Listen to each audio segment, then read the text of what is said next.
Wow. Man, I'm over there. Hey. D, it's like it again. Damn, you really did shave All right. fast. What are you, Captain America or something? I'm telling you, Manscaped and the plow is a miracle when it comes to shaving. Like, that thing is so fast. Good shave. I love it. No, what's the Three Stooges where he puts tape on it? He goes. Ooh. Ooh, no, you're talking about like waxing? Hell no. Hell no. All right. So we are live. Welcome back to another week of the Reefing Collective. Today we've got Chad with Reef Nutrition again. We're going to talk about some really cool stuff that we didn't really get to talk about last time we had Chad on. So welcome to the show. Hey, guys. Yeah, glad we're all here tonight. Happy Saturday. Right. Thanks for joining, Chad. We appreciate it. It's always good to have you on the show. Right on. Appreciate it. Look forward to it. Okay. So one thing before we get too far into it, as far as what we're actually going to talk about here and everything, I've been seeing you post a lot of stuff about doing this kind of soul-searching journey and, you know, bettering yourself and wanting to push your body to the limit and everything. With COVID going on, a lot of us are locked up at home. We're not doing stuff like that. So it's kind of like an inspirational story here. So I think I kind of speak for all of us. We kind of want to know what happened, like what triggered this, you know, what's the goal behind it, that kind of stuff. Yeah, it's actually pretty funny. One of my competitors, Pod Your Reef, Josh, who's the owner of that, he's down in Texas. He and I have been friends for a while, ever since he started his company, and he does these endurance events. And last year in July, he's like, "Hey man, let's do a ruck endurance event in New Mexico," which was supposed to be in March of this year. And a week before the event, and it was a 26-mile event, and you had to wear at least 30 pounds in your pack. And it was supposed to be in the desert, the White Sands Missile Range in New Mexico. And they canceled it 5 days before the event. Like, I was literally all packed up, ready to go, and they canceled it. And so I just went ahead and did it myself, all by myself here in Santa Cruz, walked 26 miles and knocked it out in 9 hours. And then he's like, you know what? There's another one in Texas. It's a 100-miler. It's an ultra ruck.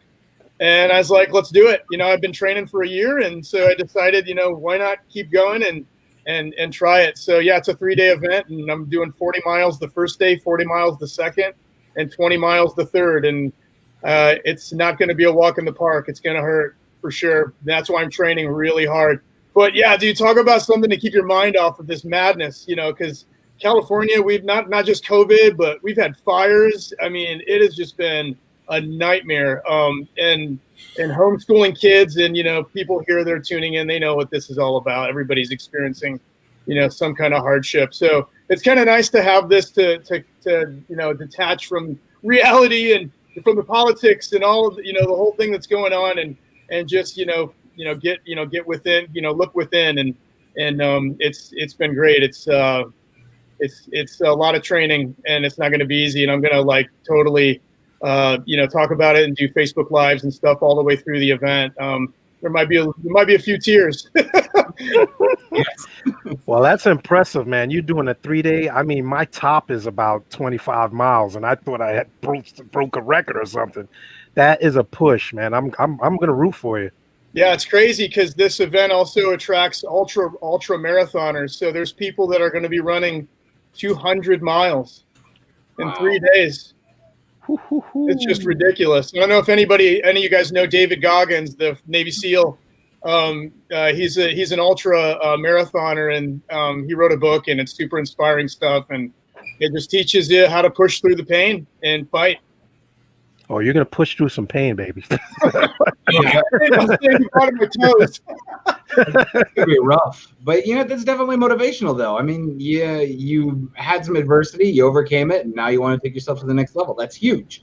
I mean, I think that we can apply that even to like the reefing community. You know, we hit these setups, we hit dinos, we hit cyano. You know, we have RTN and STN and all this stuff, like all these struggles that come up, and you know, we've got to find ways to overcome them and keep going and keep that motivation. So that's huge. I mean, you're taking it to a whole nother level. But yeah, and like with what I'm doing, you know, discipline is huge, and consistency, and not quitting. And you know, you might have a crappy day, but you got to keep going, and you got to turn it into a habit. And the same thing is I agree with reef keeping.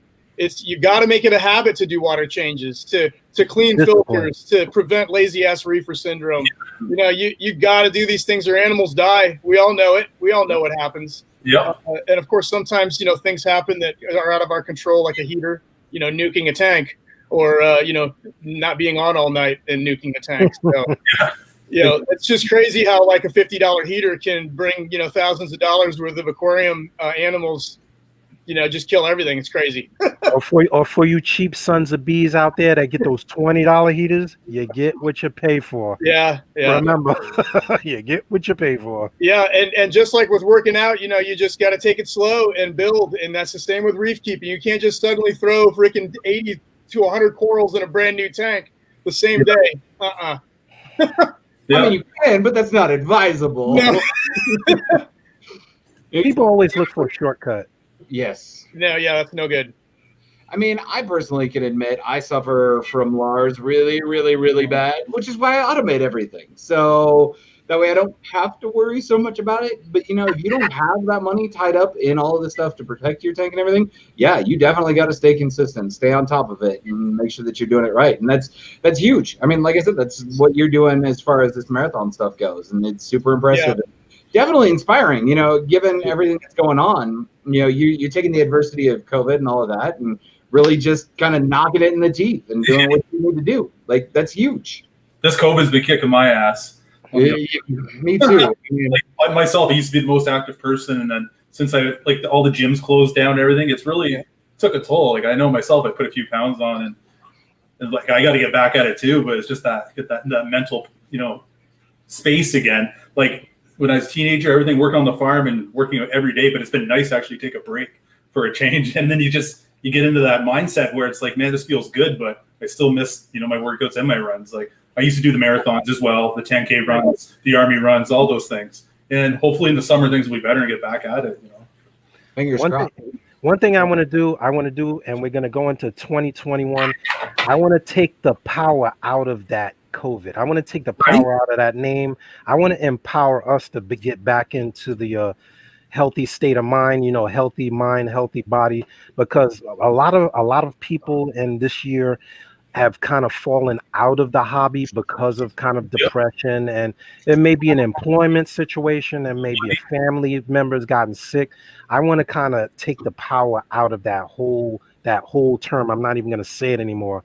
We're going to try to mentally focus like Chad is doing and put his energy into something that drives him, that creates a benefit, a positive outlook. Like for some people, like I always used to say, I keep my sanity by keeping my tanks, which is why I have so many tanks, because another project, it kind of builds focus and it kind of gives you something to strive towards. So, you know, if we can focus on the better things and be thankful, we just passed through the holidays, try to be thankful and do something for somebody. If you can't do something for yourself, do something for somebody else. Definitely. Hey, Sydney is Battle OCR, right? What's that? Yeah. Sydney is Battle OCR? Yeah. Okay, so he is actually saying that Chad needs to go do an OCR event. What is OCR? I'm challenging you, Chad. Wow. Okay, that's we're getting people rolling in now. This is awesome. Right on. So what's up, Angelo? Right? We got that, which is good. So today, you know, we brought you back on because we got cut short last time there. You know, last time we were talking about all of the different products that Reef Nutrition has, the benefits that they provide as far as, you know, coral feeding and feeding your fish and all of that. But today, let's kind of narrow focus a little bit. You know, let's talk more about pods and in particular why, you know, you guys have chosen to run the specific species that you guys have, as well as like the benefits of having them in there. You know, any possible disadvantages, like if you can overload your tank with pods, you know, just kind of focus a little bit more on that kind of stuff. Okay. Yeah, I can touch on the Tigger pods, the Tigriopus californicus. This was the first species that we started working with about 15 years ago. And we collected these animals ourselves. They're native to the entire coast of California. Their range is all the way up into Alaska and down into the peninsula in Mexico, the Baja California Peninsula all the way down to Cabo San Lucas. And so it's a huge range. They're a very hardy animal. And we were actually had hobbyists approach us about this. Say, look, is there any way we can get some kind of live feed organism, to put into our reef tanks to feed to seahorses? That was one of the primary animals people were curious about. And seahorse people work with a number of live feed organisms, possum shrimp, mysis shrimp, brine shrimp. And so they were like, yeah, can you guys produce a copepod? And, we have all the algae, we're already producing algae. And had been doing so for about 10 years. And algae is a great food source for copepods, as we've come to find and ecologists have found. So tigerpods are these big red, they look like little ants. They're basically bugs. And, they're arthropods. They're in the same, same grouping as insects. And then you drill deeper into taxonomy and they're, more like crustaceans. They're like lobsters and crabs and shrimp. All of these animals that molt, they have an exoskeleton, things like that. So tigerpods are very much related to those animals, and they live along the coast in the super littoral zone. So any animals that are along the coast, looking for things to eat, they're eating copepods, they're eating isopods, they're eating amphipods, all these little crustacean critters that live in the substrate on the rocks, in this kind of rough habitat. And tigerpods are also a very hardy animal when it comes to habitat. They can withstand wide ranges of salinities. They can handle being in fresh water for 30 minutes. In fact, we rinse our tigerpods at the farm when we harvest them. We rinse them with a freshwater hose, with a garden hose, with a spray nozzle, and just literally spray all the waste through the screen and hit them with fresh water, a jet of fresh water. It doesn't even kill them, doesn't phase them. And so, that was something we're like, wow, okay, this is an animal that can handle some serious, harsh treatment. And so, yeah, we're like, yeah, here's Tigriopus californicus. We called them tigerpods and started selling them into the hobby. Randy Reed, who helped start the company Reed Mariculture with his brother, Tim Reed. Randy actually was out promoting these products to stores, and he would literally take a bottle of tigerpods into stores and, say to the store owner, show me your seahorse tank, show me your mandarin dragonette tank, and, watch this kind of thing. And a lot of store owners were skeptical. There's like, no way, they're not going to eat that.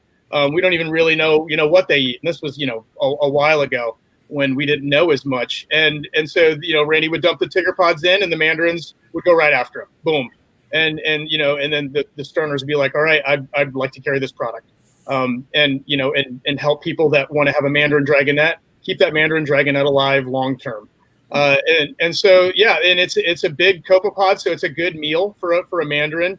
Mandarins are ravenous predators that will constantly hunt and peck at crustaceans all over the rocks, not just copepods. They also indirectly eat algae and bacteria, so they're getting all kinds of things into their guts. And so, yeah, this animal came to be because people wanted it. They wanted to keep, more difficult animals. And the same thing, goes with the non-photosynthetic corals and bivalves that don't have zooxanthellae. These animals need to eat. So that's where, the phytoplankton came into play. We had people pulling on us, literally pulling on us saying, create these products, we'll buy them. And so that's how tigerpods came to be. And from there, we scaled up production. It's a huge facility that we have them in. We have 36 250-gallon tanks that we grow these animals in. So we are literally farming them and mass producing them and selling them all over the world, primarily in the U.S. And the majority of people that buy these pods from us are stores, and they can keep them in a refrigerator because they're cold tolerant. And hold them for longer because there's going to be more oxygen in the water. Their metabolisms are slowed down, so it's more accessible to a hobbyist that walks into a pet store and there's tigerpods in the fridge. They may be 2 or 3 weeks old, but they're still there. They're still alive, and they can still be fed to animals. So it became a very lucrative thing for stores to sell tigerpods. And then from there, and then of course we have other competitors that started similar in kind of the same time frame that we did with copepods and algae. Like Algagen is one of the companies. Eric Sten has been around for a long time. The guy can grow a lot of algae in copepods, and so it was just nice for stores to be able to sell these animals, and now a lot of stores grow them themselves. It's really cool, and same with hobbyists. And so the Tigger pods are primarily just food for fish. That's what we say they are for. So people will add them, maybe once a week, maybe once a month. Mhm. The purchasing is all over the place as far as how often people are buying them and how many they're adding to a tank. And so they feed them until they're concerned that maybe their animals aren't getting enough live feed organisms, so they buy another bottle. And there's some, and just to put this out here, that there's some people that have bought live rock that come with crustaceans that are loaded, and there's people that have never ever added a copepod to their tank, and they've had mandarins for years. So that's just something people need to keep in mind. It's good to inoculate a tank with copepods if you're starting with a completely dead system. There's a lot of artificial reef rock out there that people start tanks with, and that rock is completely void of organisms. So it can be very beneficial to get those animals in there to create an ecosystem that would be similar to something that is has live rock. And of course people sell corals on plugs, and plugs can have little hitchhikers on them. And anemones can have hitchhikers on their base. I've seen copepods attached, just kind of crawling on anemone bases, and then they get put into a bag, sold to a customer, and boom, you've got copepods or isopods. And consistency, for people that don't want to grow them and they want to keep these animals long term, it's great to have a source that's consistent, that consistently produces them, has them bottled fresh every week, and has them available in multiple ways, whether it's a store, whether it's online. We have distributors that sell to our stores. So it's more of a product that's just more consistently available, which is fantastic for people. They're keeping hard to keep animals. And then we came out with another copepod about 5 years ago. We called them Apex pods, Apocyclops panamensis. I wanted to work with a copepod that was smaller than Tigger pods, that was from a completely different area of the world. So Apocyclops are from like the Carolinas, the Everglades, all throughout the Gulf of Mexico, Panama, along the Central America, the north coast of South America, all the way down to Brazil. Huge range. They're in freshwater, brackish, and salt. And so this is an animal that we have heard does quite well at populating a reef tank long term. And so it's one that we recommend that if people are looking to seed a new tank that is, going through its cycle, you're starting to see diatoms, brown algae, things like that growing. That's good for copepods to consume. That's actually their primary food source in nature, are diatoms. And we got plenty of diatoms in our reef tanks. So when you see those that microalgae starting to grow in your new tank, that's a good time to get some pods in. And honestly, once you add copepods like the Apex pods to a tank, they're in there forever. They're going to be in every nook and cranny in that aquarium, because as long as there's organic nutrient and detritus and naturally occurring phytoplankton, and even if you're supplementing phytoplankton, those animals will be there permanently. You may see them everywhere in the glass, 1 month, and 6 months later they may not be anywhere. You may just see them in the sump. And so their populations do ebb and flow. And of course, predators have a lot to do with that as well. Mandarins can wipe out copepods pretty fast in a small system. And so it's always beneficial to have a large tank with a lot of habitat, a lot of rock in your sump, porous habitat, not necessarily sand, but gravel is good for a substrate.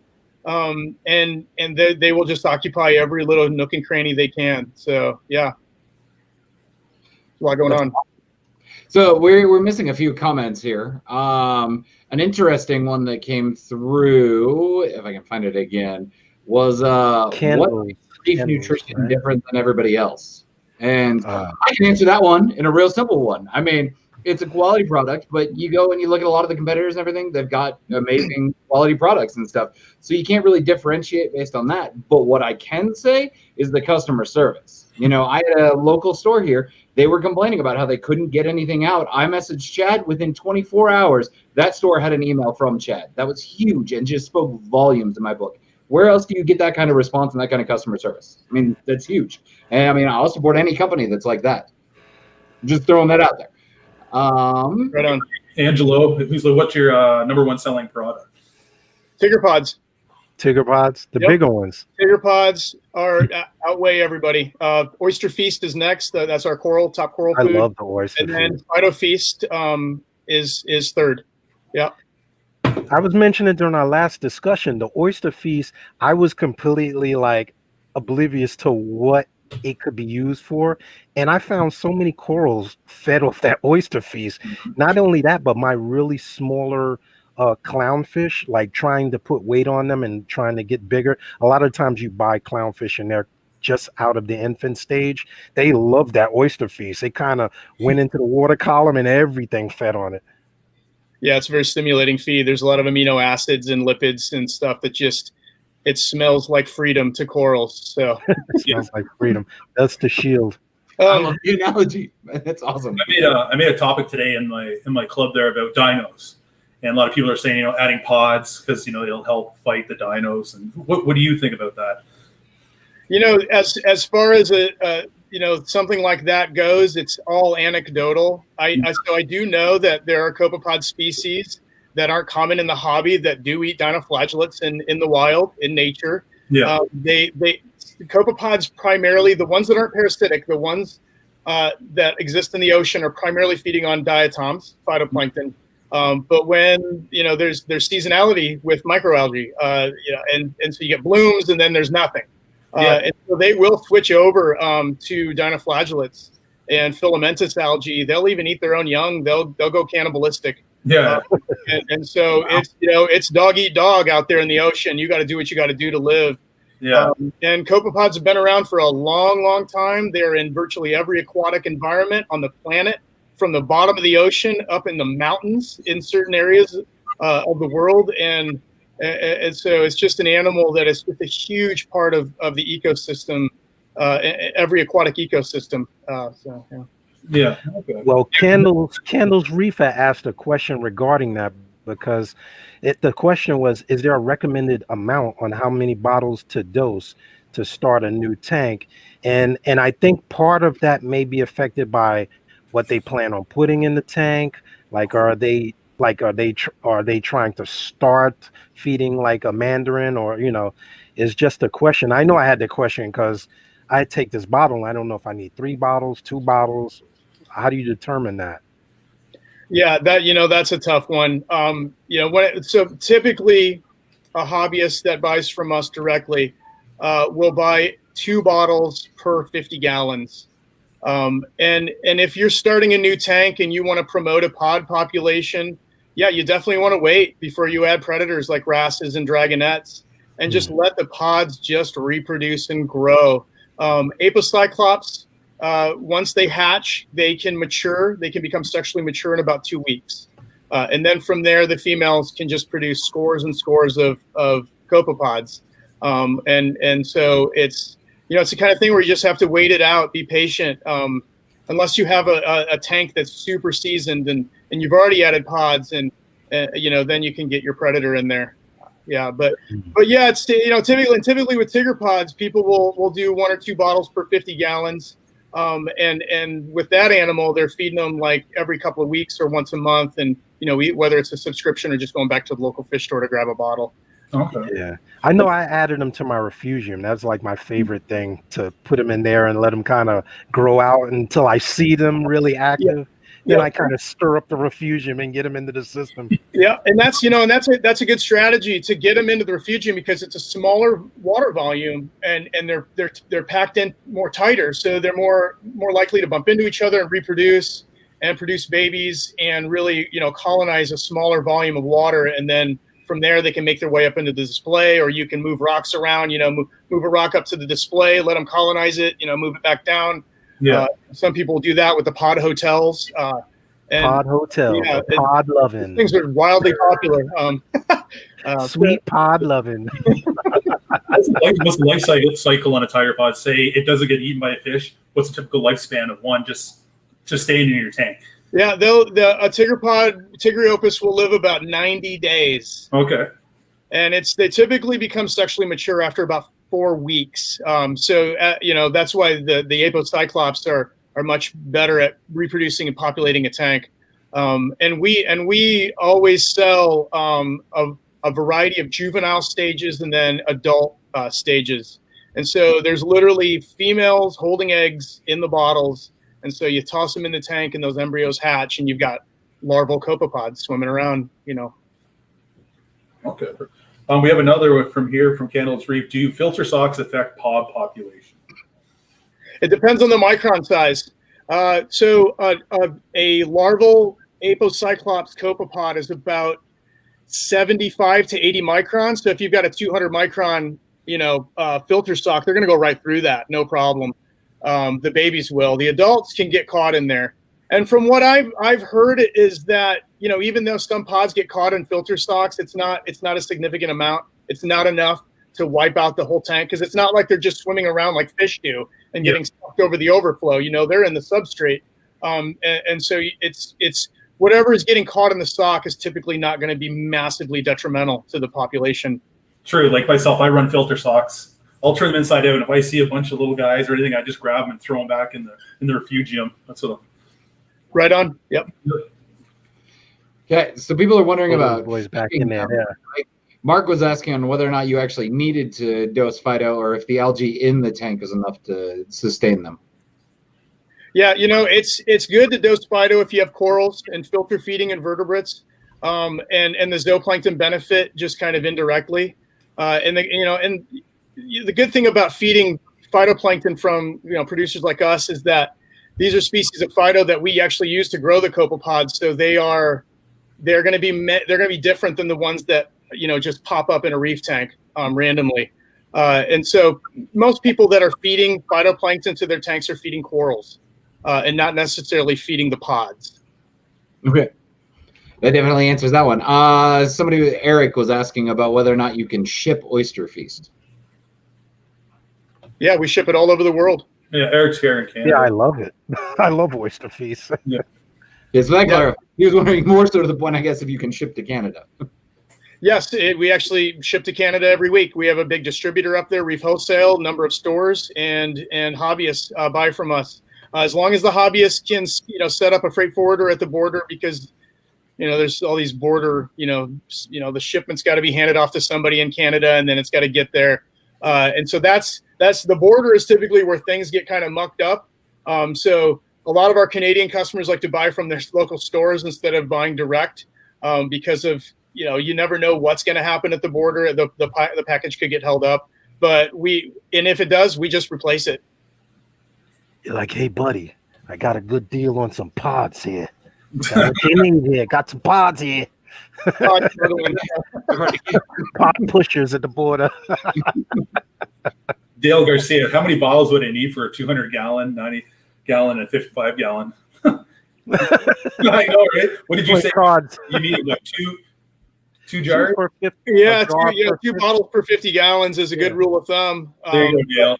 You know, but if like I said, if it's a 200-gallon tank that's starting off completely fresh and you want to just let pods grow for 6 months or a year, you know, a couple of bottles is fine. And for those that aren't really familiar with them, these creatures, when you get the bottle, they're very small. Some of these pods are very small. You don't really fathom how many are in that jar until you actually get that jar at like room temperature or tank temperature, and they start to get active. And then you're like, wow, there's a lot in that little jar. It's not like you just see a little jar, so you need 50 jars or whatever. It's the population is nano size. Yeah. Yeah, and the only way we're able to pack that many is because we use their cold tolerance to our advantage. We can slow them down metabolically. They don't use up all the oxygen in the bottle, and so we can really pack them in that way, which is great. Well, and even at that, if you're talking about like the larval stage stuff, you can't even see that with the naked eye. You legitimately need a microscope to be able to see that stuff. Absolutely, yeah. It's really hard to see something that's 70 micron. That's pretty small. Yeah.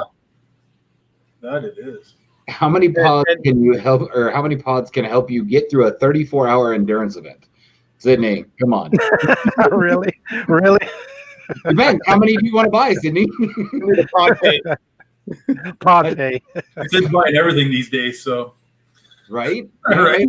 Money with People eat algae. They take algae pills. Oh man, don't start that. We'll be talking about the people eating the fish food again. Remember that conversation, fellas?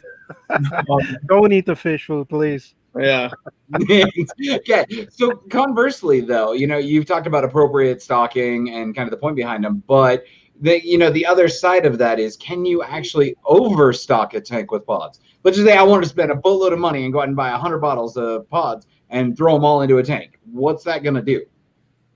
Yeah, it depends on the size of the tank. If it's a nano tank that's only a gallon, that's you basically have a high density copepod culture. You're not going to keep. I mean, it would be quite annoying to corals and fish at that kind of density. But if you're dumping that many into a 55-gallon tank or a 100-gallon tank, they're so small. They just get into all the nooks and crannies. They could all be hidden in 48 hours. You wouldn't even know they were there. So it's. Unless you're a millionaire, you can just buy 100 bottles at $25 a bottle. There's really no way to OD on these things for a reason. Gotta make Chad happy for the holidays. Who out there? Where's Andrew? He's got 17,000 gallons. Andrew, don't you need like 100 bottles? Yeah. No, like 100 bottles. 1,000 bottles. 1,000 bottles, right? Yeah, I mean that's one for every 17 gallons. That's a good fact right there. That tank is amazing. Absolutely. Yeah, and I always wonder, like, I'm surprised somebody doesn't just have a tank set up like you do for phytoplankton or green water, like people just keep it on the side. And then let's say you're trying to breed certain fish, like we do with baby brine shrimp, and just kind of scoop into that and put into your mother tank. I mean, that's a way to get them breeding. Live food always stimulates breeding. But I think isn't brine shrimp, they're not a great source of protein, though? That's what I've heard. Protein, absolutely. Yeah. And when they're newly hatched, they've got a good lipid profile too. They got really good fatty acid profile. I've heard that from somebody before. They said that they weren't. They were almost like a treat. Just not the bigger ones. Yeah. The bigger ones. Yeah, and so if you don't feed them properly, so you can brine shrimp phytoplankton and enrich them, and just completely transform their bodies into something that's nutritionally valuable. And this is what seahorse people do. This is what aquaculture do. So gut load them up. But more and more people are taking this on. They're trying to culture these animals separately, whether it's in a bucket or an aquarium. There's all kinds of threads and stuff on sites like Reef to Reef and it's great. And stores are doing it as well. Stores are growing them actually on the show floor, and for everybody to see. And some stores are growing phytoplankton. It's a great conversation starter because they're like, "What the heck is the green stuff right there? What are you doing over here?" Yeah. Shout out to my boys in Jersey. Absolutely Fish. He has a magnificent breeding facility. He uses your stuff, Reef Nutrition. I'm gonna do another video at their place because they had 5-gallon vats of phyto. They had your pods they were using in culture. It was amazing that they were raising the aquacultured clownfish on live food. So when you're buying the fish, they haven't been shipped in cyanide or anything crazy like that. They're healthy from the start. So shout out Absolutely Fish. He definitely Reef Nutrition fan out there. Yeah, Clifton, New Jersey. Everybody's got to check that place out. If we do Reefapalooza next year at the Meadowlands, that store is not far. I recommend everybody go there. It's amazing. But copepods, the primary use of copepods is in aquaculture. People are using them to feed the larval fish. And the big food fish farms, the people that are raising cobia and snapper and species of jacks, they're growing copepods in mass quantities. I mean, there's some operations down in Panama and in Ecuador, South America, and in Mexico. They have entire facilities dedicated to live feed organisms. It would blow your mind how many copepods and rotifers and how much brine shrimp they're hatching every day. And a lot of these places are growing tons of phytoplankton. And so they're having to hire staff that knows how to take care of phytoplankton. It's quite a discipline. You basically have to be an apprentice or get a lot of schooling in it, or be self-taught for years and years and years to grow it reliably, because these are the fundamentals. This is the foundation of all fish farms, are these live feed organisms. Without phytoplankton, without zooplankton, you're not raising anything. There are some fish like salmon and tuna that can be fed prepared foods, micro encapsulated pellets and things like that from the get-go. But a lot of these other fish species, if you want to make it lucrative, get good survival from your fish, few deformities, fast growth rates, copepods are where it's at. Now, I just noticed a question from Robert Poorman. He said, eventually, will one strain of pod outcompete and dominate the other, or will they all get along? Like, is there a predator-prey type of relationship? Yeah, absolutely. There's always going to be competition among crustacean, zooplankton crustaceans like copepods, isopods, amphipods. Not only are all those groups of animals cannibalistic, but they absolutely will prey on the larvae of other species of copepods in the tank. And from what I gather, these animals can live, they don't completely wipe each other out. That's something I've never seen. Just observing people's refugiums with flashlights, looking at rocks, looking at detritus under microscopes. Typically once they're in there, they're there forever. But yeah, there's always going to be these little battles going on, and the best ways to mitigate that is habitat and food. Okay, that's crazy. Yeah, I mean, Robert's asking some good questions today too. Like yeah, I'm looking to put up. What are the salinity and temperature extremes for them? Yeah, put them on a colder tank and some like warmer tanks and stuff. What's kind of the range there? Yeah, the tiger pods have a huge range. So we grow them all year round, and we have seasonality issues here in Silicon Valley. We get multiple freezes in December. We don't get snow or anything crazy like up in Canada or the Midwest or in New York. Nothing like that. But we grow them in greenhouses and we don't climate control. So in the wintertime right now, our tanks are between 1 and 4 degrees Celsius, which is in the mid to upper 30s Fahrenheit, and they do perfectly fine. In fact, the cold weather actually knocks back some of the little contaminating organisms that we get in our tiggerpod cultures. These little ciliated protozoans and other things that are just common contaminants in aquaculture. They can basically coexist. But in the summertime, when it's really hot, these contaminants tend to kind of flourish a little bit more and compete against the tiggerpods for phytoplankton. So we change our protocols in the summertime. But in the summertime, our greenhouses get up to 100, 110 degrees. And it's insane how hot it gets in there. And the tanks can be in the mid 80s, and we're still popping tiggerpods in bottles and sending them off to stores. So it's really great to have an animal that can tolerate all of those temperatures. And we've basically domesticated this animal to these growing conditions. We're talking many generations that we've had these animals. We haven't collected from the wild in over 12 years. And so these animals are not, they're not like their wild counterparts. They're just used to being grown in aquaculture in tanks with no habitat, being fed phytoplankton left and right. And so those guys, tiggerpods are very, very good at tolerating temperature and salinity. Like I said, they can be put in fresh water. There's actually people that breed axolotls that feed tiggerpods to the axolotl babies, because the tiggerpods remain active and alive for like 30 minutes, which is enough time for axolotl babies to swim around and gobble them up. And then there's people that are working with like largemouth bass and smallmouth bass in aquaculture that want to apply copepods in more of a controlled recirculating system aquaculture setting instead of growing them in ponds and throwing the fingerlings in and coming back 6 months later harvesting them and stocking local lakes and streams. Yeah. So yeah, yep. That's very interesting, because I actually donated at the last Reefapalooza. I actually met a breeder of axolotl babies, and it was really interesting because no one really knows much about them. They're freshwater Mexican walking fish, for those that don't know what axolotls are. And there's so little known about them. I had no idea what to feed them. And I would have never thought of trying to feed them, pods like that, because they look more like a reptile than a fish. Yep. Yeah, absolutely. So that's good to know. Yeah, and so basically the copepods that we work with, the tiggerpods they're the hardiest ones we work with. If I took the apocyclops, the apex pods, and put them in fresh water, they're dead.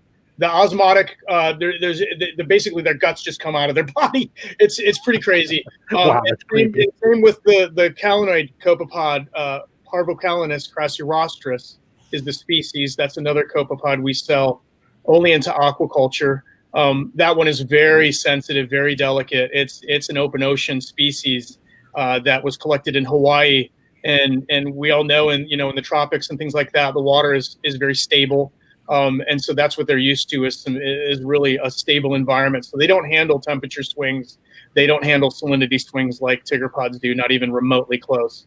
And Parvo calenus, man, that's the copepod that's being used on the yellow tangs and the hippo tangs and mandarin dragonets. That's the one that people are using in aquaculture right now in marine ornamentals. It is a hot animal. That's really cool. So Mark asked an interesting question. Oh, Eric. Going up for Eric. We'll answer that one, and then we'll get back to Mark's. Yeah, Eric's like, should you refugium upstream or downstream of a skimmer? That's a good question. I keep mine down. My refugium's after my skimmer, actually. Yeah. Okay, let's go around the room. Okay, Ryan, where do you keep your skimmer? Before the refugium or after? Yeah, so in my sump, I have it built in just refugium. So I have a pump that just pumps water into that refugium. So it's all by itself. Nothing can get in there, disturb any of the bugs I got in there. And they just flow over naturally when they want to into my return pump and into the tank.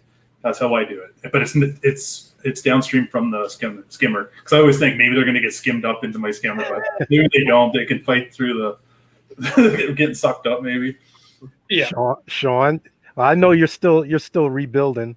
Yeah, so the only tank that I can really talk about with the refugium is my water box, and I actually had to buy a special divider that goes into that chamber. The only place that it works is before my skimmer.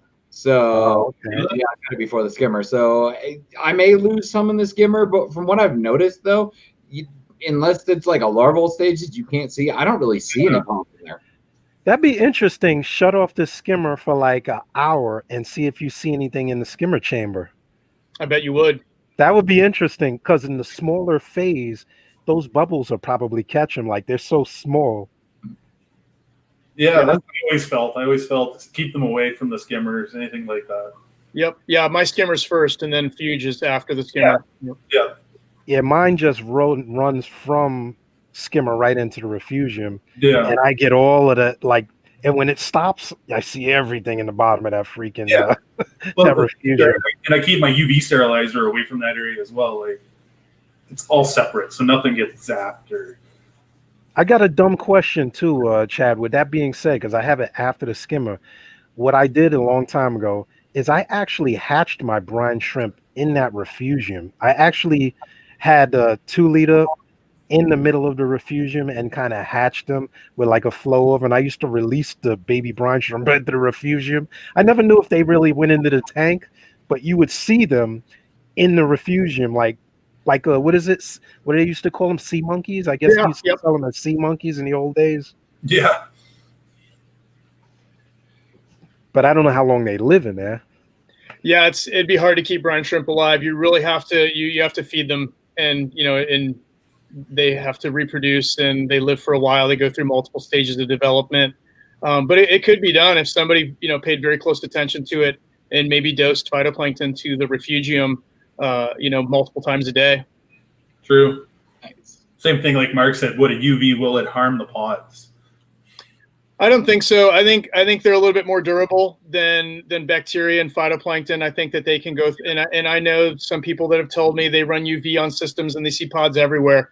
So I don't think that it kills them. Yeah, I agree. I run my UV 24/7 and I've never seen a problem. Look, Dale Garcia says, "Great, now I have another moving skimmer before tonight." Yeah, everybody's like, right? Everyone's like, "Oh my God, it's before my skimmer." Hey, there's no perfect way to do anything, and if it ain't broke, it ain't necessarily like you got to start moving stuff around. Everybody has their setup custom to their needs. Your skimmer's not going to suck everybody out. You know what I mean? And you could always add the pods to the tank. You don't have to put them in the refugium. Yep. Yeah. Some people will do both. They'll add a bottle to the fuge and a bottle to the display. Once lights are out, they turn all the pumps off. We always tell people, let the tank go completely calm, turn all the pumps off. Because if you dump pods into a tank with coral polyps that are open, guess what's going to happen, man? They're going to eat those pods so fast, the pumps are going to push them around into the polyps. And the fish too. I've seen lesmata shrimp, peppermint shrimp go after tiggerpods like like ravenously. Oh, I had a coral bandit that was a mean mother. Yeah, He would jump on the fish. He would jump, chase him back. Oh yeah. Yeah, those will kill fish, man. Those shrimp. Oh my god. Yeah, lights out, calm tank. Some people will inject the pods right into the rock with like a turkey baster or a target feeding device, just so that the fish, even when lights are out, fish can still kind of find them and hunt them down a little bit. So, and then and then turning your pumps on 30 minutes later, and that's a good way to add them. Yep. Robert's got a. Oh, sorry. Go ahead, Sean. Well, I was going to say, Dan's popped up a couple of questions here. Dan, as everybody knows, is still pretty new to the hobby.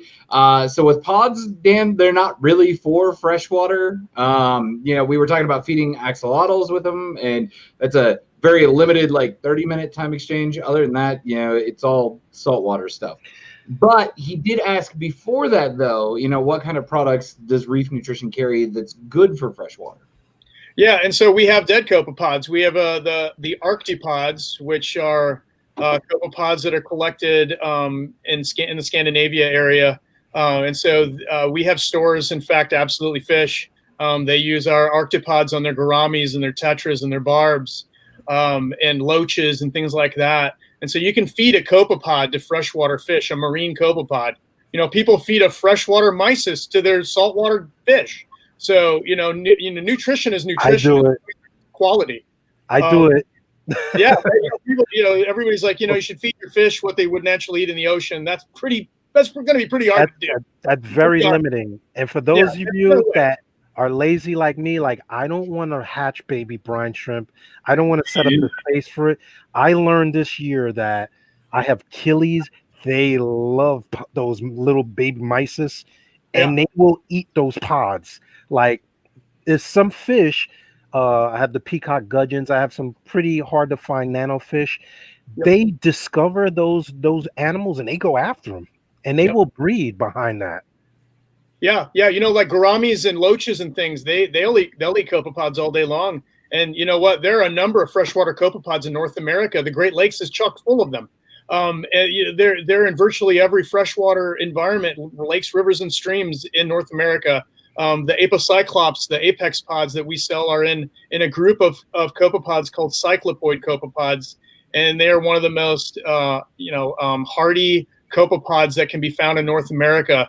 But back to the question for freshwater fish, you can also feed our fish eggs, our roe, the beta brine, obviously, which is brine shrimp, the mysis feast, which is the PE mysis, and our TDO Chroma Boost. And what people like about the TDO is that it comes in a variety of sizes. And so, for instance, our extra small, which is a granulated range under a millimeter, it's great for tetras and barbs and gouramis and a lot of these smaller mouth fishes. When you get into some of the Rift Lake cichlids and some of the large Central Americans, then you're talking about feeding them, the larger pellets, like the 2.3 millimeter or like a 5 millimeter pellet. But yeah, a lot of people use our products on freshwater. In fact, I feed TDO to all my freshwater fish. I've got gouramis, stirpe tetras, cory cats, some freshwater shrimp species, and they gobble it up. So, yeah. And Chad, when you spoke at the club, I'm really skeptic. These guys will tell you I'm really skeptic. Like, I've seen a lot of stuff come and go. So when Chad brought the Reef Nutrition lineup, I was like, I didn't know what oyster feast was. I couldn't wrap my head around what it was. And I said, you know what? Let me put it in the water and actually look at it under the dark light. And when that scattered into the water column, fish just came out from everywhere. Like, I was amazed. Like, I was like, nice. Okay. I mean, seeing is believing. Yep. And it's also good to try something new on a smaller scale, because I'm not limited, just like people are not limited by what we eat. Sometimes you want lobster, sometimes you want chicken. It's good to have variety. Yeah, absolutely. Yeah, I saw another good question about quarantining copepods. I got it. And so, there it is. Yeah. Yeah, I got it. So you don't need to quarantine the copepods that come from us, because we don't have fish at our facility. We don't import fish. We don't breed fish. So fish pathogens need fish as a host. That's the bottom line. And so when you buy our copepods, our rotifers, our live phytoplankton, there are no contaminants in there that will be harmful to fish or corals. We don't have corals either. So, you don't have to worry about flatworms and we certainly don't work with copepods that eat corals. or ones that are parasitic. That would be insane. So yeah. Nice. Matt was asking a question about using an aqua mesh divider and whether or not pods will be able to get through that. Yeah. Oh yeah, easily. Yep. Okay. Oh yeah, a lot of the breeders use the aqua mesh. They're hard to find now, Matt. You better hold on to those. And Francois says hello. Let's see. Hey, Francois. Right, we need to get Francois on here and have some conversations about some LO salt here. I've got some good questions about it since I've been using it for a while now. Let's see. Sorry, go ahead, Ryan. Amy, do you have a certain copepod do better in certain types of macroalgae? They all love macroalgae. It's a great habitat for copepods. The cool thing about macroalgae is you get epiphytic algae growing on it and bacteria. And so there are things living on the macroalgae that copepods, amphipods, isopods, they will scrape that stuff and eat it. They don't eat macroalgae, but they will eat the things that grow on the macroalgae. And of course, when the tips or the macroalgae decomposes, it's being decomposed by bacteria and maybe ciliated protozoans. They will also eat those things. Okay. So yeah, it's a good habitat for them for sure. When I used to have an algae scrubber back in the day, and it would be in the water, you would actually see them running around through the algae scrubber. Just Nice. a little bit of water flowing over, but you could see them living in there. You know, they're probably breeding all kinds of stuff. But Yeah, it's cool. There are actually some producers of amphipods, like out in Hawaii and other countries, that ship their amphipods with macroalgae. okay. Wow. It keeps them fed and transport there. Yeah, and you get some macroalgae too. O14 tanks says, do you have a supplier here in Ontario, Canada? We have in Ontario. Gosh, yeah, we have stores that sell there. I can't off the top of my head name them all. But we do have Reef Hotel, which is one of our distributors into Canada. Just reach out to me personally. I'm on Facebook, or you can send an email to chad@reedmariculture.com and I can help you locate a store. Right. So I did see that Dale was asking Dee a question about whether or not he was still trying to breed brine shrimp. But that brings up a thing, though. You guys actually supply like a brine shrimp breeding setup, don't you? No, we just sell the brine shrimp cysts, the cans, the 1 pound cans, and then the beta brine, which is just basically juvenile and adult brine shrimp that are not alive. But we don't sell any of the hatching equipment. I, for some odd reason, was thinking that you guys had something there that I saw somewhere that did, but it might have been something that somebody pieced together using that particular stuff. Let's see. Dale's like, do you have a quick question? What do you guys have in your Refugium to host pods? I got myself, just live rock. Live rock. I mean, any surface that grows bacteria in a dense population, you'll pretty much end up with living. They will kind of gravitate to those areas. Yeah, I mean, in my sump, I've got like the marine pure blocks and some of the rings, and I've got ulva and red ogo. So I mean, plenty of places for them to grow in there. Or like Chad mentioned, they sell a Copepod hotel now, right? It's a pod hotel. Yep, we're gonna start carrying them. Yep. Nice. For sweet pod loving. So Eric's asking a shipping question. When shipping, do they have to stay cool or refrigerated? So yeah, when we ship our pods, we put ice packs in with them, and that just slows them down metabolically. It doesn't kill them. It makes it so that they don't consume all the oxygen in the bottle, because the bottles are sealed. They're very much sealed tight with the caps that we use. And so cooling them down, in fact, we cool them down before we even ship them. The Tigger pods we hold in refrigeration. The moment after we're done harvesting them, they immediately go into our walk-in cooler, and they remain there until we sell every last one of them. The Apex pods do not go into refrigeration. They don't tolerate refrigerated temperatures constantly. They can tolerate refrigeration temperatures for a couple of days, but after that, they all die. It wipes them out. And so we keep those at room temperature in our shipping department. I bottle them every week, make a fresh batch every single week, and then they get shipped in with whatever other products and some ice. And so that, yeah, we ship pods with ice. Yep. And in the winter, we actually offer 3-day shipping because, you know, the ambient temperature is a lot colder. And we don't need to use as much ice in the wintertime, which is fantastic. And also keeping them cool for long-term transit. You know, we ship Copepods to Singapore and Malaysia, South Korea. We even ship them as far as South Africa and some of the Mediterranean countries, you know, Israel, Turkey. And they do just fine as long as they're kept, you know, somewhat cold. And we also have facilities that will hold them in giant refrigerators en route. Wow. They have an expiration date on the bottle? We do have I believe we do have like a best by date, like the Apex pods. We encourage our stores to sell them within 1 or 2 weeks. And then anybody that buys pods from us, they just get them in 2 or 3 days later and put them into their tank immediately. The only people I do know a couple people that will kind of, you know, dose the pods slowly. They'll keep the bottle in the fridge with the cap popped open in the back of the fridge, and they'll swirl it and add some pods, you know, here and there. And you can do that for a few weeks, like up to 4 weeks. But after that, you know, you're going to be risking mortality. So when you get Copepods, the best thing you can do is get them in as fast as you can after you know, kind of acclimate them and do the proper techniques for adding them. Okay. That's like a 014 tank. Are they packed in phyto? So the Apocyclops panamensis, we do add live nanochloropsis to the bottle with them because they're at room temperature and they're at full metabolism. So we do provide them with a food source. The Tigger pods do not need to eat because they're kept at refrigerated temperatures.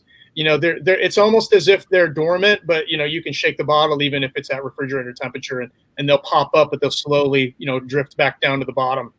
So the Tigger pods, we don't need to feed. And they do just fine in a bottle, in a refrigerator. So, you know. Okay, so if they're in the refrigerator, should you open the bottle so you get oxygen? Yeah, so people that are holding on to them in a refrigerator, like our stores, they just pop the cap and allow them to breathe. Yep. Okay. I've been killing pods. I'm glad you guys asking these questions because these questions I would have never thought. Like, I never thought of opening the bottle in the refrigerator, to tell you the truth. It's a good point. Yep. I mean, I just started doing it because I saw that the local fish stores were doing that. Like, I never really thought about why. I mean, I figured if you come out, you're going to get some extra air in there. Like, should that be fine? But hey, it's what they do. This is what our channel is all about. It's like asking questions because sometimes you just don't think about it. You know? Exactly. Oh man, I'm glad we got all these good questions coming. Yeah, firing all the questions today, though. So this question, you know, what's the best pods to reintroduce if you already have some dominant pods, or would any other strain just get decimated? I mean, I know we kind of covered that. Yeah. I think it's more of a what would be the best one to throw in if you already have some pods. Yeah, I would say the Apex pods. If you want a pod that you want it to remain in your tank long term, be part of your cleanup crew, be part of your ecosystem. Our Apocyclops panamensis, the Apex pods are the way to go. Like I said, mainly people that buy Tigger pods are feeding them directly to mandarins. They're feeding these fish to keep them, you know, fat and happy. Because Copepods, man, they offer a really good source of nutrition. It doesn't get much better when it comes to a life food source for, you know, animals like mandarins. We have another one here. How do you acclimate them? Most people just, you know, pop the cap or take the cap off, leave them at room temperature, you know, for 15 minutes, 30 minutes. As long as the room you're in isn't like 80, 90 degrees, you know, it's just good to leave them at room temperature and pop them in. I know some people that will float them in the tank like they do fish and corals. That's not necessary. And in fact, if you forget and they get warmed up to, you know, your reef tank temp, 78, 80 degrees, you forget, they could consume all the oxygen in the bottle and die. So you got to be careful when you do that. I remember when I was putting mine in, people are like, you're just pouring them into the tank. I took the heat. I'm like, you don't need to be floating them around. Yeah. You know what I mean? If it's acclimated, like you said, with the temperature, man, I'm like, well, they're like, what are you doing? I'm like, you don't need to do that. Yep. Yeah. And same with Tigger pods. I've taken Tigger pods out of, you know, like 33 degrees Celsius, or sorry, Fahrenheit, 1 degree C, put them directly into 80 degrees Fahrenheit and no problem. No mortalities at all. Tough animal. Apex pods away. The word perfect. And anybody can try that. I mean, that's impressive because you would think that it would shock them with such a drastic temperature shift there. It does shock them. I mean, they kind of go, they kind of stop moving and kind of drift to the bottom of the vessel. But then after about 5 or 10 minutes, it's like nothing happened. Yeah, they're pretty resilient. Wish I was that tough. So, I mean, it's kind of like, you put out of commission momentarily, but then you're back. Right? All right. That is, wow.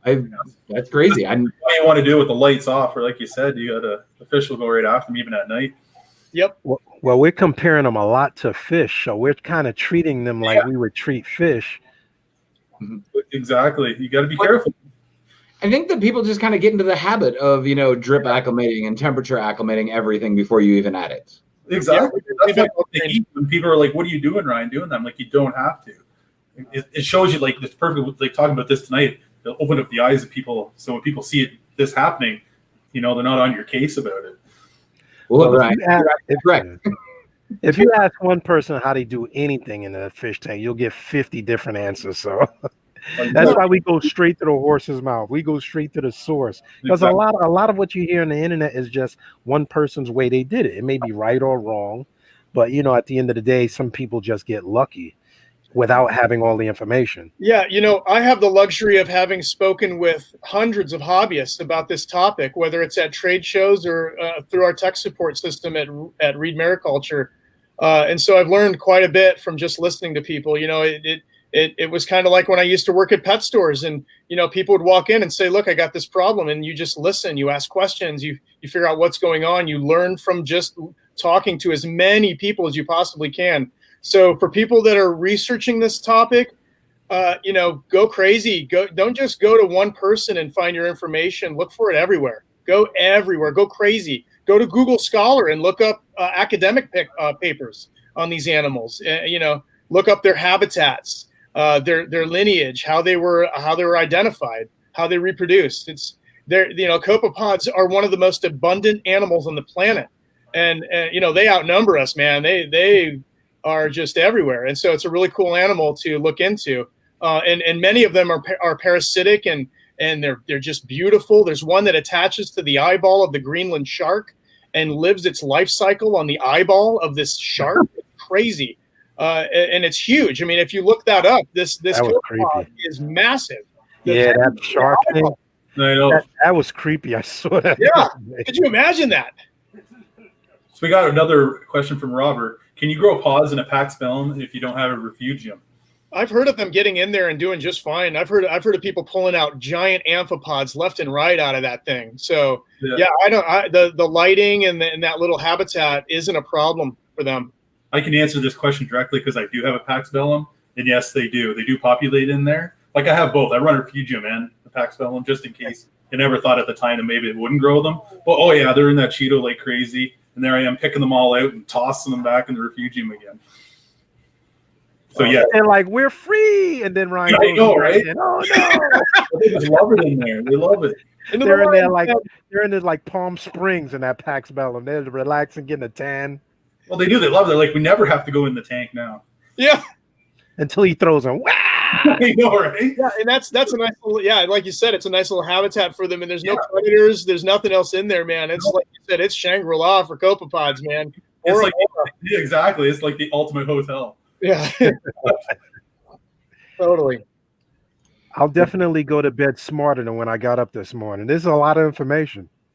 Okay, so Reef to Sea Forever actually asks kind of an interesting question, asking about the salinity of the bottles, and if you were to add a whole bottle, if it would change the salinity of a nano. Was that the one I had up there? Yeah, it is. Yeah. No way. It's only 177 milliliters or 6 ounces in one bottle of Tigger Pods, and our salinity, we typically run at about 28 to 30 parts per thousand, so below what you would typically run your reef tank at. But there's no way it's going to significantly drop your salinity. No way. All right.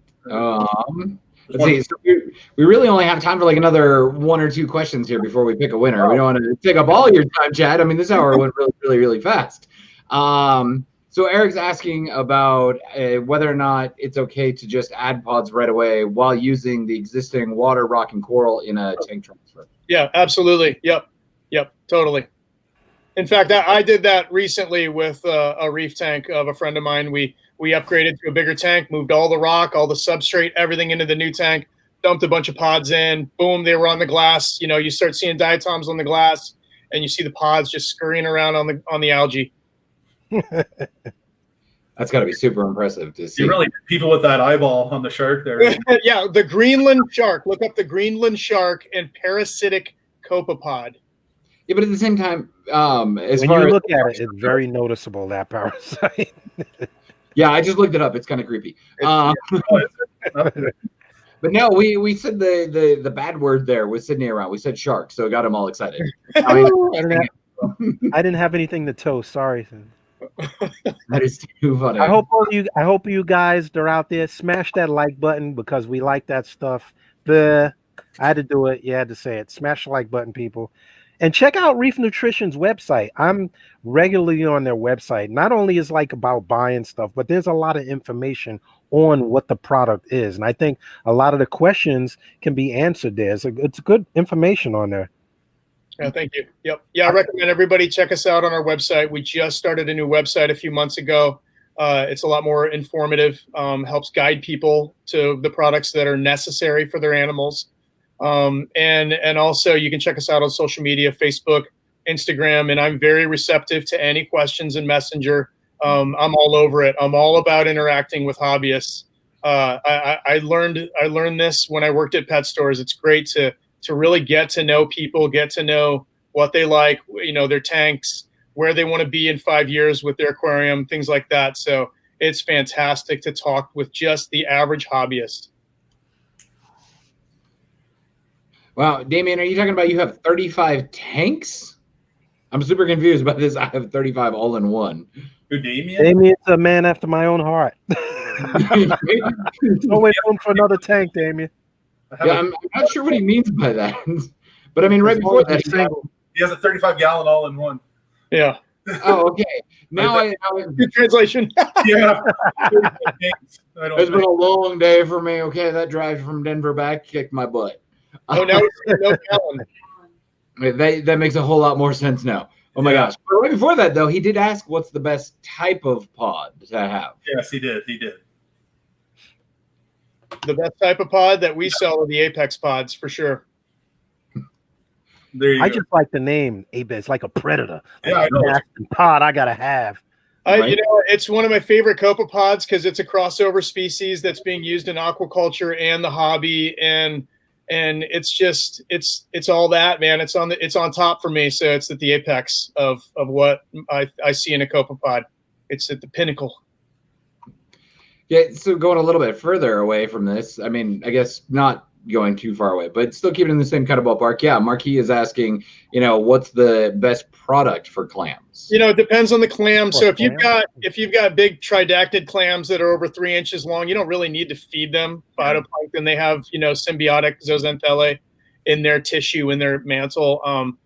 For smaller tridactid clams, there are a lot of people that work with them. They feed them phytoplankton. Phytoplankton is one of the best food sources for those animals.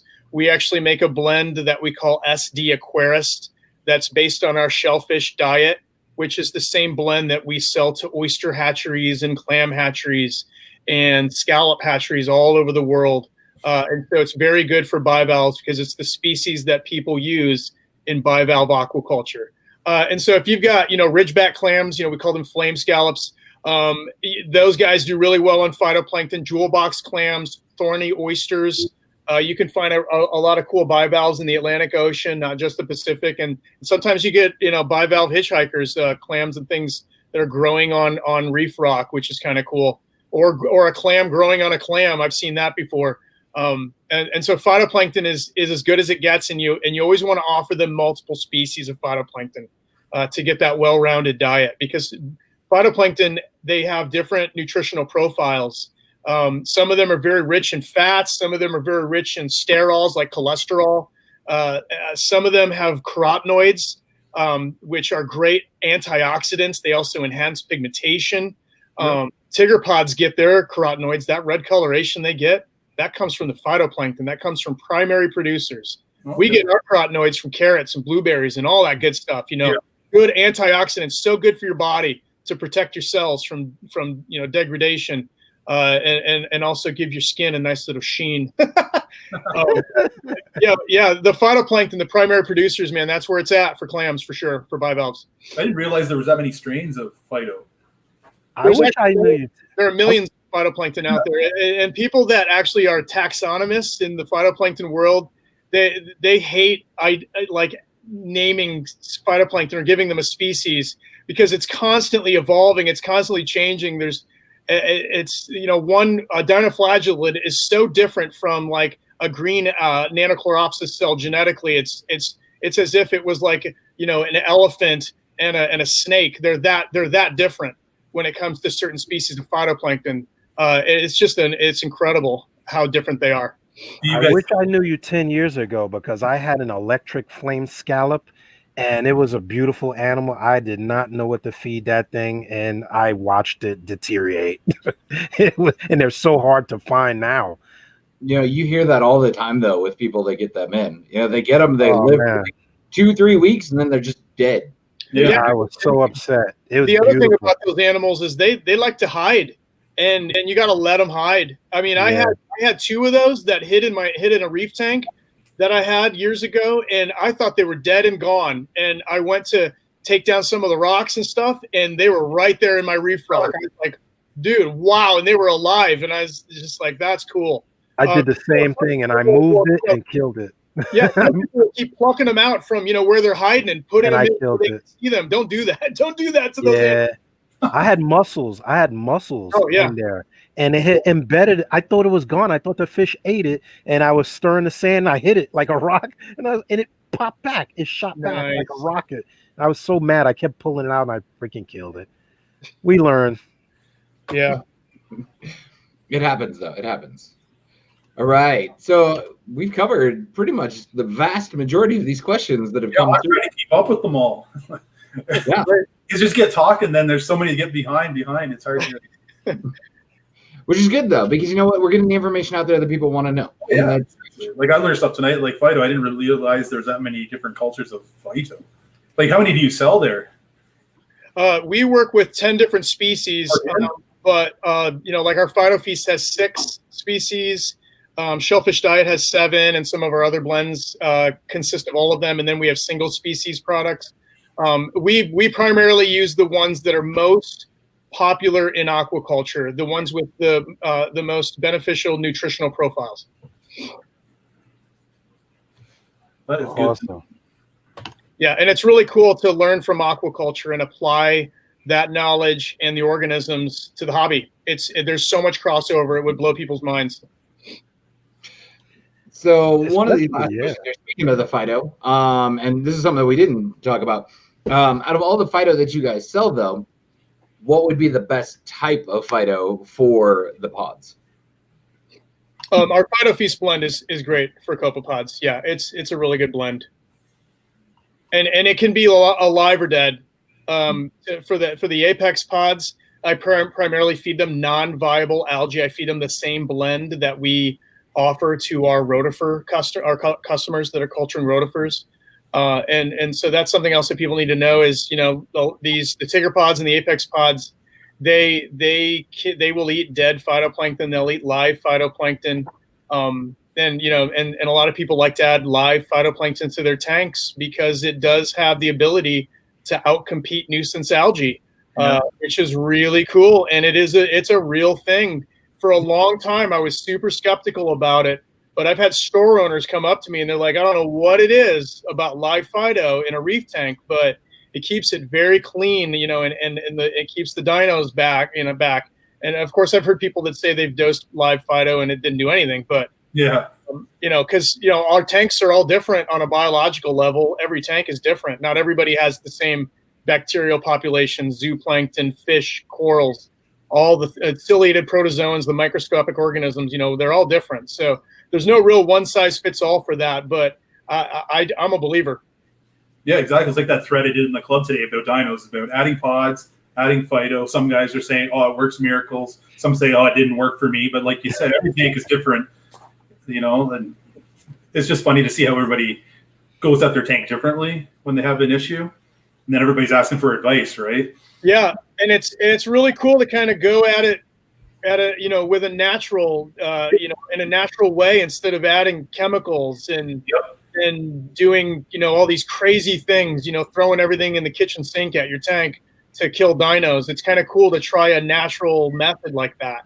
Yeah, I agree. And that's what the post was about. It was about adding Dino X, that supplement to dose. And what people are saying, it worked great. Oh, it killed a few of my SPS. Okay. And then people are like, oh, it works really good. But it shows how differently it works in different tanks, right? It could work great for this guy, but I could throw it in my tank tomorrow and it wipes out half my SPS corals. Right. If you throw in phyto and pods, that's not going to happen. It's not going to wipe out your SPS unless you took like a 6-ounce bottle of our Phyto Feast and just dump the whole thing into like a 50-gallon tank. Then you're going to be in trouble because it's a try the natural way first, and if it doesn't work, then hit the other product. Absolutely. No quick fixes, people. No quick fixes. Yeah. Yeah, and even if it is quick, it's probably not right. In this hobby, anything fast. Yeah, dead phyto to feed the pods. Absolutely. Yeah. Yep. It can be done. Oh man, so many things. We found a lot of these. So, Chad, you have that list still, right, of what you're giving away? Oh boy. For those that have logged in and have not been paying attention, we have the giveaway. I've been collecting quadrillion names. I got on the wheel here. I got the wheel spinning. Got all these names here, but you got to be still on here to win it. If your name comes up and we don't see you gone in the wind, well, so's your chances. So I've got the list of products that we donated so everybody can hear this. So it's 1 bottle of Tigger Pods, 1 bottle of Apex Pods. So those are our live Copepods. 1 6-ounce Phyto Feast live. That's our live phytoplankton. 1 6-ounce Oyster Feast for all your corals and filter feeders. 1 6-ounce roe, which is our fish eggs. They're cod and haddock eggs. 1 6-ounce Arctopods, which are our non-live Copepods. And 1 3-ounce TDO small, which is our pelleted food, plus a Reef Nutrition hat. I've only had black, but this is what it looks like. The white's really nice too. Yeah, it looks really good. It's a good prize. Yeah, that's awesome. Excellent prize. Thanks for donating that prize. You're welcome. Yeah, for those that didn't see on the hat, it's actually this that's on the hat. Woo! Look at that, baby, in all its glory. Just so you can see the whole design there. All right, D, you got everybody put in there? Yep, I got the wheel pulled up there, so you should be able to add it to the stream.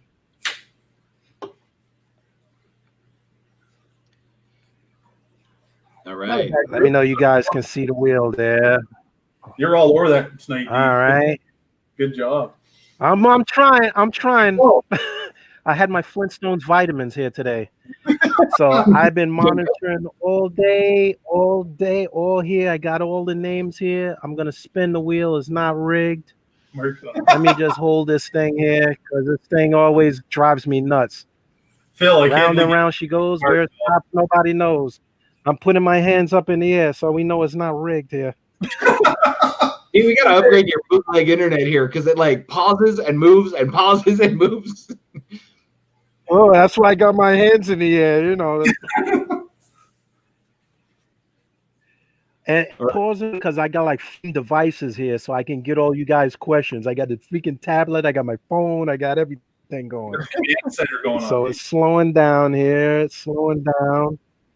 My hands are up. Look. Wait a minute. That's abrupt. Wait. This is like the Wheel of Fortune. Jesus Christ. Is it on bankrupt? It's like the Wheel of Fortune. The hell is going on? Okay, it looks like it stopped. I don't know. Right, I can't. so it looks like the winner is CC. Looks like the winner is CC. CC, you better be in here or you're blowing it, buddy. If CC is in here, drop a message now so that we can see that you're still here. How long are you gonna gotta get a couple of seconds.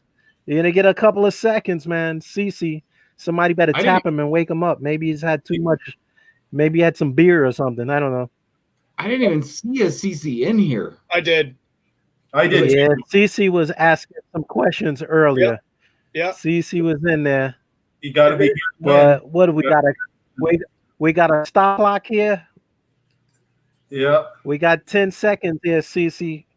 It's like New Year's Eve, 9, 8. So the Facebook. 7.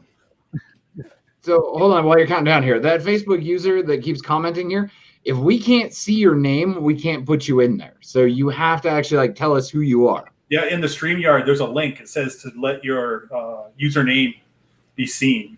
And just FYI, Facebook user, I put that in the comments 3 times. Every time I saw a Facebook user, I put in the comments, if you're a Facebook user, you have to put your name in there. So CC, so my Facebook user is saying CC's for Chris Cherry, but CC was showing up there. So I was seeing them in the comments. Well, I don't think he's here. I'm trying to find. All right, I'm about to spin the wheel again here. I think you're gonna have to spin her, D. Going up in the comments. All right, baby. Yeah. Closer to me. Find Reef is finest. Look, I don't the wheel. I just spin it, babe. All right, let me see. Let her rip, D. Let her Select. Done. All right, spin away. All right, putting my hand up in the air here.